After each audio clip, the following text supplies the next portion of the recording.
Vamos mergulhar na história de um presidente brasileiro que deixou um legado que a gente vê todo dia, mas que muitas vezes acaba esquecido. Sabia que o criador da maior rede de educação profissional do Brasil foi também o nosso primeiro e único presidente negro? Olha, a resposta para essa pergunta nos leva a uma história e tanto. Uma história sobre visão, sobre oportunidade e sobre como uma nação pode ser transformada. Pois é, o grande nome por trás disso tudo foi Nilo Peçanha, uma figura realmente inovadora que conseguiu superar barreiras sociais, raciais e chegou ao posto mais alto do país.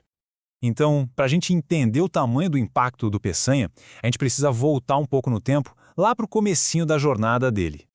Nilo Peçanha era filho de um padeiro e de uma descendente de pessoas escravizadas. Ele nasceu num Brasil que ainda estava lidando com as feridas da escravidão. Mesmo com tudo isso, ele se formou em direito e se tornou um defensor fervoroso tanto da República quanto da abolição. E a carreira política dele foi, nossa, uma coisa impressionante. Em pouco mais de uma década, ele foi de vereador a vice-presidente do Brasil. Uma ascensão meteórica, que já mostrava toda a sua habilidade política e popularidade. Só que a chegada dele à presidência não foi assim, pelo caminho tradicional de uma eleição direta, sabe? O que aconteceu foi uma daquelas reviravoltas do destino. O presidente da época, Afonso Pena, acabou falecendo no meio do mandato. E com isso, o vice, Nilo Peçanha, assumiu o cargo. E é aqui que a história fica ainda mais marcante. Apenas 21 anos depois da Lei Áurea, um homem negro estava assumindo a presidência do Brasil.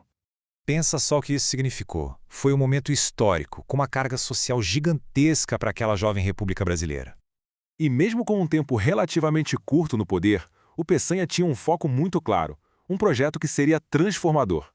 Ele criou as chamadas Escolas de Aprendizes Artífices. Basicamente, era uma rede de escolas técnicas pensada para capacitar os filhos das classes trabalhadoras para dar a eles uma alternativa de futuro que não fosse o trabalho mal remunerado. E essa iniciativa, essa sementinha que ele plantou lá em 1909, é a raiz direta do que a gente conhece hoje como os institutos federais, que formam milhões de profissionais pelo país. Para ter uma ideia do impacto, em pouco mais de um ano de mandato, a gestão dele criou 19 dessas escolas pioneiras pelo Brasil. 19! É um feito e tanto para tão pouco tempo de governo. Mas não era só educação, não.